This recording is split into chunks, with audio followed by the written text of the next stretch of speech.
வணக்கம். பெருந்தலைவர், கர்ம வீரர். அவருக்கு பெண் குழந்தை அவங்க வீட்ல நெனச்சாங்க. அதனால தான் காமாட்சிங்கிற பேரு அவங்களுக்கு இருந்தது. சரிங்க, அவரு சைக்கிளிலே பிரச்சாரம் செய்து, காங்கிரஸ் இயக்கத்திலே ஒரு ஆணிவேர் என்றால் அகில உலகமும் தெரியும். சரிங்க, அப்படியே குழந்தைகள்லாம் எப்படி இருக்கு அப்படின்னு ஒரு நாள் போறாரு கிராமங்கள்ல. அங்க ஒரு பையன் மாடு மேய்க்கிறான். "ஏன் மாடு மேய்க்கிற?"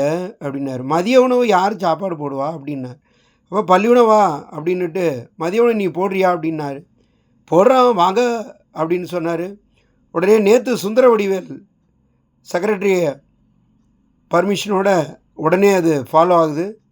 அப்படியே கொஞ்சம் தூரம் போறாரு. "லைட்டு கம்பம் இல்லைங்க சாமி" அப்படின்னாரு. "இப்போ என்ன பண்ணலாம்?" அப்படின்னாரு. "அதுக்கு கம்பம் வேணும். போகிற பக்கமெல்லாம் திருநெல்வேலி பக்கம்லாம் பனைமரம் அதிகம். பனைமரத்தை கம்பமாக பயன்படுத்தலாமில்ல" அப்படின்னாரு. "ஆமாம், நல்ல ஐடியா."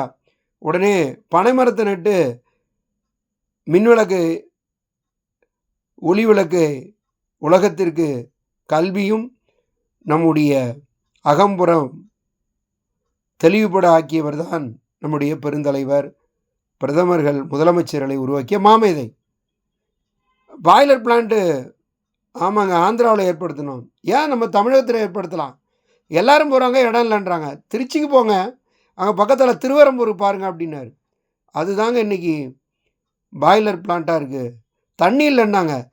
உங்களுக்கு எல்லாம் விலை கம்மியாக இருந்தால் எப்படி இடம் கிடைக்கும்னு உடனே அங்கே இருக்கிற காவேரி ஆற்றுலேருந்து அங்கே பைப் போடுங்கண்ணா. கொஞ்சம் செலவு ஆக தான் செய்யும். நல்ல இடம்லாம் விலை அதிகமாக ஆகுமான்னு உடனே அங்கு இன்று உலகெல்லாம் திரும்பி பார்க்குற அளவுக்கு அந்த பாய்லர் பிளான்ட் இருக்குன்னா நம்முடைய கர்ம வீரர் தாங்க.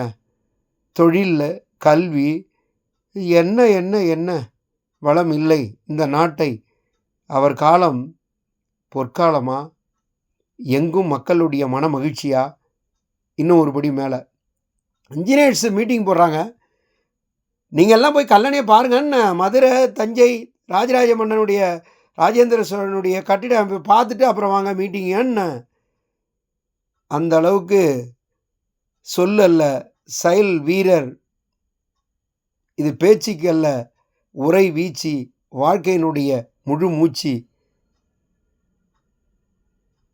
அப்படியே போகிறாரு. டெல்லி இமீடியட்டாக ஃபோன் வருது, போகிறாரு. அங்கே நேரு கலங்கியிருக்காரு. "ஏங்க ஐயா?" அப்படின்னாரு.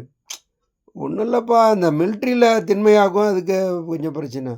ஏதாவது பதில் கிடைக்குமா?" "ஒன்றும் இல்லைங்கண்ணா, தென்மையாவை ப்ரொமோஷன் கொடுத்து அனுப்புங்க. கப்பற்படை, அதாவது நேவி, ஏர்ஃபோர்ஸ், மிலிட்ரி செப்பரேட் பண்ணுங்க. செப்பரேட்டாக அதுக்கு ஒரு அப்பாயின்மெண்ட் பண்ணுங்கன்னாரு. "எப்படிங்க?" அப்படின்னாரு. "இப்போ நீங்கள் தான் நெக்ஸ்ட்டு பிரதமர்" அப்படின்னாரு நேரு. "நீங்கள் நல்லா பார்க்குறீங்க" அப்படின்னு சொல்லிட்டு மலர்ந்த முகத்தோட தமிழகம் திரும்பினார். அது எந்த விதத்தில், எப்படி பாராட்டுவதா, மக்களுடைய மனதில் நீங்காமல். ஒன்றும் இல்லை, அம்மா தன் மகனுக்கு கல்யாணம் ஆகலன்னு நினச்சாரு, இறப்புக்கு வராரு, கண்கலங்கி போகிறார். இப்படி ஒரு பற்றிய செய்திகள் பரவலாகலாம்.